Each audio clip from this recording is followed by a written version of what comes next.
है तब भी महका है। जब बेटी का महका मैं अगर माँ, आज मेरी माँ खत्म हो गई। जब पिता मरता है तो चिल्ला चिल्ला कर कहती है आज मेरा पिता खत्म हो, और आकर के पछाड़ खाकर अपने दरवाजे पर पिता की गिर जाती और कहती है आज से मेरा कोई सहारा नहीं रहा।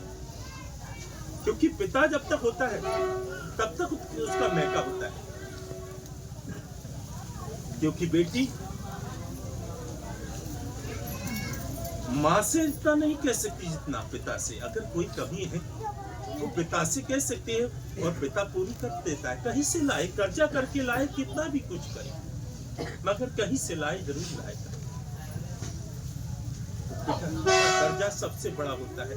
माँ तो ऐसी होती है कि गले से लगाती है, और पिता वो होता है कि उंगली पकड़कर चलाना सिखाता है।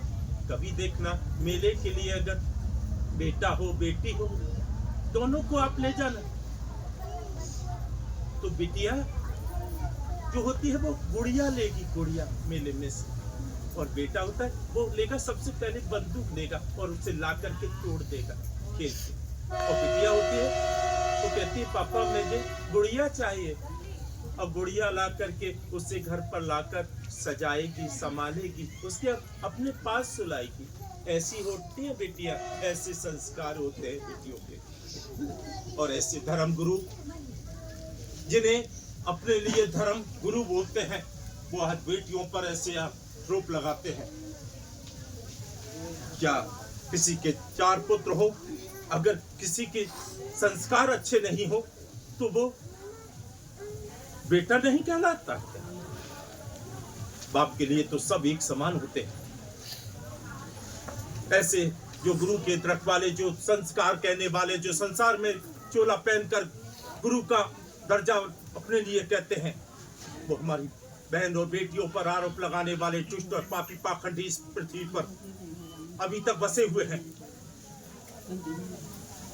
जिन्हें के लिए क्या कहते हैं, कौन से चार्य हैं, वो बेटियों को कहते हैं ऐसा मत करो, वैसा मत करो। प्रेमानंद महाराज अभी का एक इनका वीडियो वायरल हो रहा है, जो बेटियों के लिए अनाप शनाप कह रहा है। ये संत है, चूल्हा संत का पहन लिया, यही नहीं जानते समाज में कैसे चलाना है।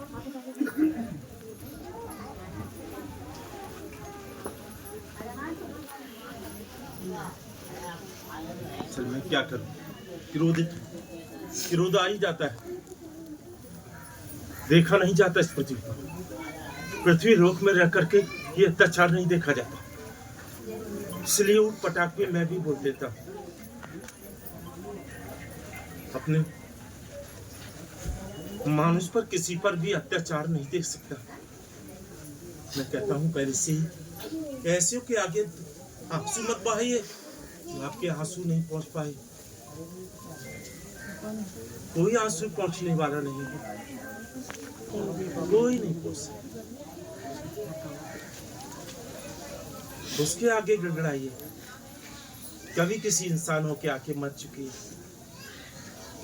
जिस घर में संस्कार नहीं हो, जिस घर में एक दूसरे का अदब कायदा नहीं करता हो, उसे झुकना बंद कर दीजिए।